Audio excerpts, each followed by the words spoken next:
A very good afternoon, everyone. I'm Sumita Panigre, and on behalf of the Holy Tuition family, I welcome you all to today's class.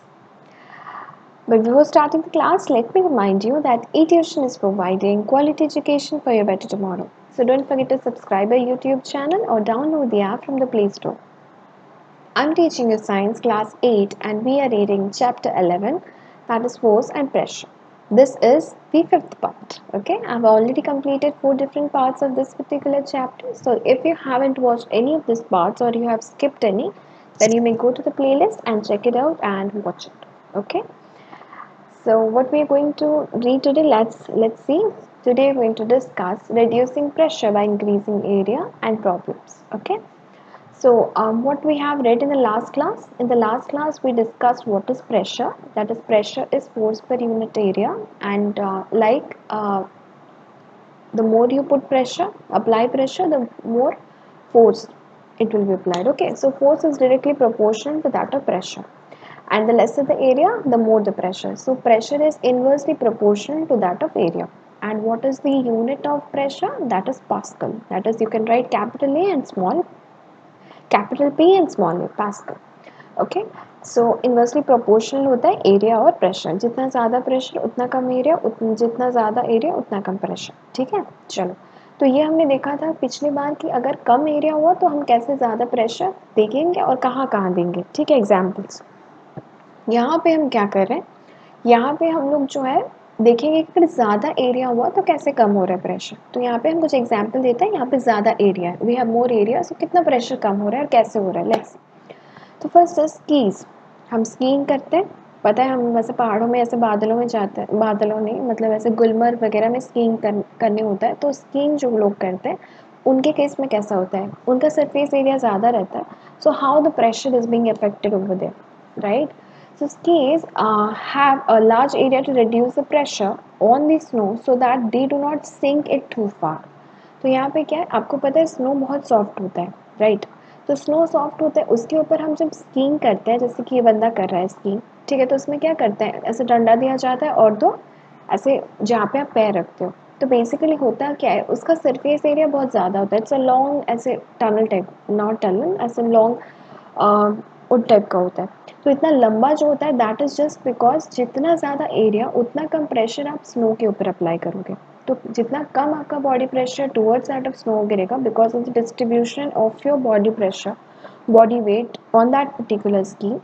तो आप जब मतलब apply कर रहे हो pressure, तो आप बहुत ज़्यादा डायरेक्ट अप्लाई नहीं कर रहे हो, आपका डिस्ट्रीब्यूशन हो जा रहा है because of that large area of the ski. तो इससे क्या हो रहा है कि आप स्नो में दब नहीं रहे हो. ठीक है ना. So this is an example. Like अगर कम होता, एक छोटा सा रॉड दे दिया हो तो आराम से दब के होते, क्योंकि स्नो बहुत स्लाइट होता है, it's soft. Okay, so in order to avoid yourself to sink that much, what is being done, a large wooden block is being given as key so that increase होगा area और decrease होगा आपका body pressure towards to that of the snow. Next. Okay, what is this? A tractor moving on soft ground has wide tires to reduce the pressure on the ground so that they will not sink the ground. So same thing. जब भी आप ploughing करते हो या फिर field में आपने देखा होगा काफ़ी बार जो सेम सिनेरियो जैसे डायग्राम में दिखा गया, एक जो आपका फार्मर करता है, तो वो जब क्या करता है, ट्रैक्टर जब मूव करवाते हैं इन द ग्राउंड, तो मतलब लेवल करने के लिए ग्राउंड को जहाँ पे वो खेती शुरू करेगा.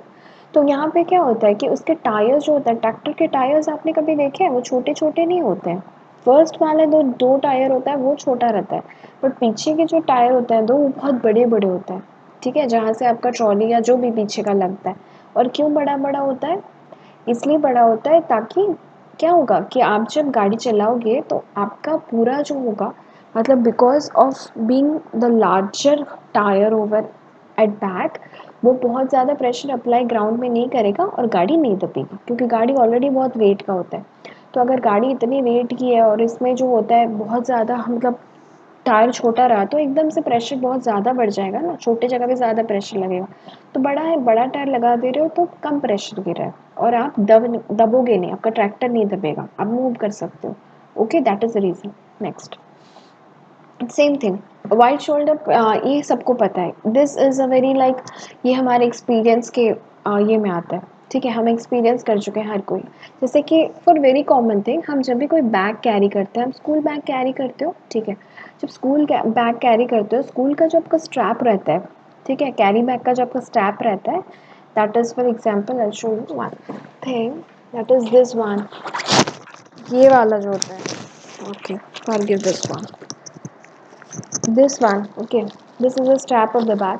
तो ये वाला जो होता है ये बहुत वाइड है, right, this is a wide, एकदम नैरो सा, कोई पतला सा ऐसा नहीं होता है, it's wide, wide is wide and wide is not narrow, ठीक है। ये वाइड क्यों है?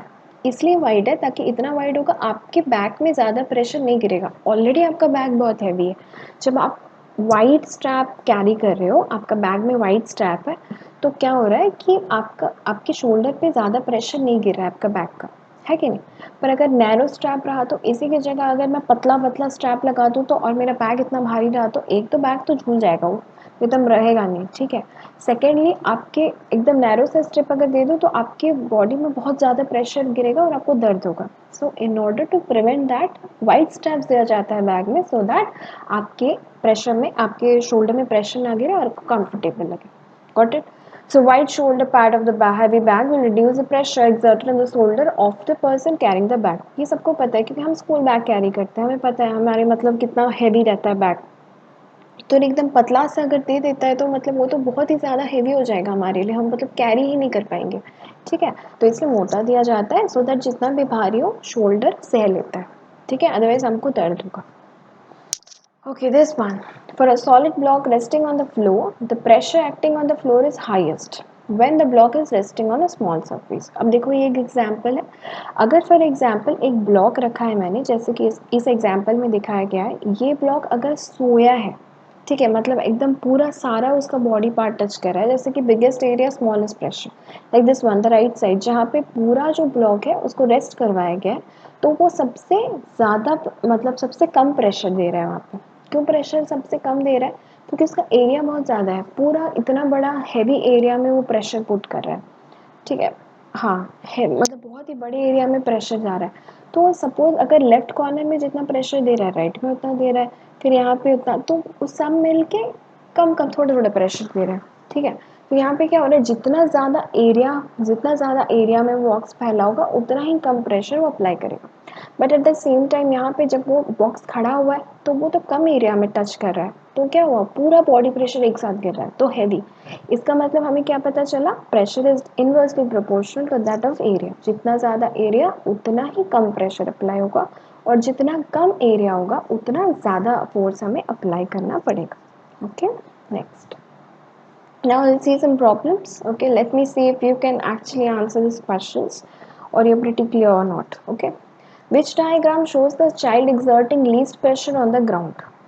ठीक है, तो पहले वाले में देखो, पहले वाले पिक्चर में क्या हो रहा है, पहले वाले पिक्चर में बंदा ऐसे मतलब लाइक ही इज डूइंग सम आसन और समथिंग, तो क्या हो रहा है, यहाँ पे उसकी नीज टच कर रही है, नी वाला portion, knee and legs, and उसका हैंड, उसका फीस्ट जो कॉल्ड वो टच कर रहा है फर्स्ट फिगर में। सेकेंड फिगर में उसकी पूरी बॉडी वो एकदम पूरा लेट गया है। थर्ड फिगर में एक पाँव उसका टच कर रहा है और फोर्थ में दोनों। Now you need to tell me कि कौन सा बंदा, मतलब कौन सा portion, A portion posture A B C या D of this particular person is putting least pressure, कम, सबसे ज़्यादा कम प्रेशर कौन लगा रहा है इसमें, इन चारों में से सबसे कम प्रेशर ग्राउंड को कौन दे रहा है? हमने क्या पढ़ा था, जितना ज़्यादा एरिया उतना कम प्रेशर, ठीक है। तो क्या पढ़ा था हमने, जितना ज़्यादा एरिया में पुट कर रही हूँ, ठीक है, जितना ज़्यादा एरिया उतना कम pressure. Now you have to see कि कौन सबसे ज़्यादा एरिया ले रहा है, that is the thing, like हमें सबसे कम प्रेशर बोला है, सबसे ज़्यादा एरिया कौन ले रहा है, बी वाला बंदा सबसे ज़्यादा ले रहा है, ठीक है। उससे थोड़ा कम ले रहा है ए वाला, उससे थोड़ा कम ले रहा है डी, और उससे थोड़ा कम एरिया में कौन है, सी। ना हमें सबसे ज़्यादा एरिया चाहिए, बी वाला सबसे ज़्यादा एरिया ले रहा है, सो मोस्ट द सबसे ज़्यादा एरिया अगर होगा तो सबसे कम प्रेशर लगेगा, यानी B.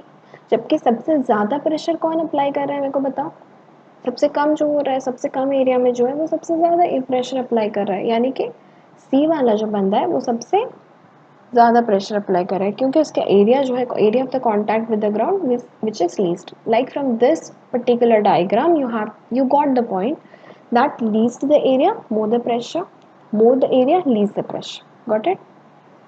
Next. Now this is again a question. A brick with rectangular sides rest on a table. तो टेबल दिया है, टेबल के ऊपर एक ब्रिक रखा गया है, ठीक है। अब उस ब्रिक को पलटा दिया जाएगा, दिस स्टैंड। तो बताओ कौन प्रेशर ज़्यादा डाल रहा है। तो यहाँ पे क्या हो रहा है बताओ, how has this change affected the force and the pressure exerted by the brick on the table. तो यहाँ पे क्या चेंज आया बताओ।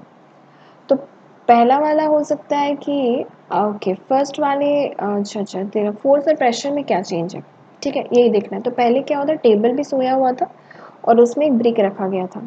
अब क्या हुआ है, टेबल है, ब्रिक उसमें खड़ा है, ठीक है। तो क्या मतलब इनमें से कौन सा सही है हमें बताना है, कौन सा चेंज प्रेशर और ये में हो रहा है। तो पहले वाले में बोला है कि फोर्स अनचेंज है और प्रेशर अनचेंज है। फोर्स अनचेंज है क्या, फोर्स जितना मतलब मैं अगर सुला रही हूँ एक वो फोर्स उतना ही है और मैं खड़ा कर दे रही हूँ, फोर्स बदल जाएगा, नहीं तो not at all, it's wrong. Okay next one, increased. तो फोर्स क्या बड़ा है, वो ब्रिक का उतना ही वेट है, ब्रिक का वेट कुछ थोड़ी ना चेंज हो रहा है, तो वो तो चेंज नहीं हुआ है। प्रेशर, अब ये पहला वाला ऑप्शन गलत है, दूसरा वाला तो देखना ही नहीं है। तीसरा वाला क्या हुआ, तो तीसरा वाला हुआ फोर्स अनचेंज्ड है, बिल्कुल दिस इज राइट। कि अगर बैठी हूँ, मेरा जितना फोर्स है, मेरा जितना वेट है, मैं अगर अभी फिलहाल खड़ी हो जाती हूँ तो मेरा उतना ही वेट आएगा, there will be no change. Okay that is constant, so force is unchanged होगा। Okay next one is pressure is increase. मैं पहले क्या कर रही थी, मैं पहले सुला दी थी, so that is more area, so less pressure is applied over there. अब क्या हुआ, अब प्रेशर, अब मैंने उसको खड़ा कर दिया, तो lesser area more pressure, third will be the right one. Okay alright next. Okay so what we actually read today हमने क्या देखा, हमने देखा कि अगर एरिया इंक्रीज होती है तो इसका मतलब प्रेशर हम डिक्रीज कर रहे हैं। We saw lots of examples, so अगर आप अभी वीडियो देख रहे हो तो आप जाके फिर से देख सकते हो। नेक्स्ट इज यहाँ पे जैसे कि जितना ज़्यादा कांटेक्ट हो जाएगा सरफेस एरिया का, उतना लेस प्रेशर हमें अप्लाई करना पड़ेगा, और जितना कम कांटेक्ट होगा उतना ही heavy pressure we apply. Okay now we saw some problems with so that हमारा कॉन्सेप्ट इस बारे में क्लियर हो जाए। देखो ये बंदा जो बी है वो सबसे ज़्यादा एरिया ले रहा है, यानी कि सबसे कम प्रेशर वो ग्राउंड को दे रहा है, and who is giving maximum pressure, जो कम सबसे एरिया कॉन्टैक्ट में है, see. The same thing happens with this. Okay so हाँ, so this is all about today, and यही था कुछ problems pressure force area related, ठीक है। उसके बाद और भी चीज़ें जो हम नेक्स्ट वीडियो में देखेंगे। So if you haven't watch any of this video regarding this, you may go to the playlist and check it out, और एक by one you can see them. Okay, and if you have any doubt regarding any of the particular topics, you may comment in the comment section. I'll definitely answer, and I'll be seeing you in the next session with a new particular topic. पर उससे पहले आप force और pressure अच्छे से मतलब पढ़ो, अपना कॉन्सेप्ट्स क्लियर रखो और कुछ एग्जाम्पल्स देखो, ठीक है। जैसे मैंने एग्जाम्पल्स बहुत सारा बताया, वैसे ही आप एग्जाम्पल दे के पढ़ो, so that will be easier for you. और प्रॉब्लम्स हैं तो उसको प्रॉब्लम्स को सॉल्व करो, ठीक है। And keep reading and keep learning, and I'll be seeing you in the next session. This is the fifth one. Okay, और हम और भी आगे देखेंगे और पढ़ेंगे, ठीक है। तो अब तक आप ये पढ़ो और रिविजन करो और अच्छे से रहो। Okay have a good day and keep smiling, bye.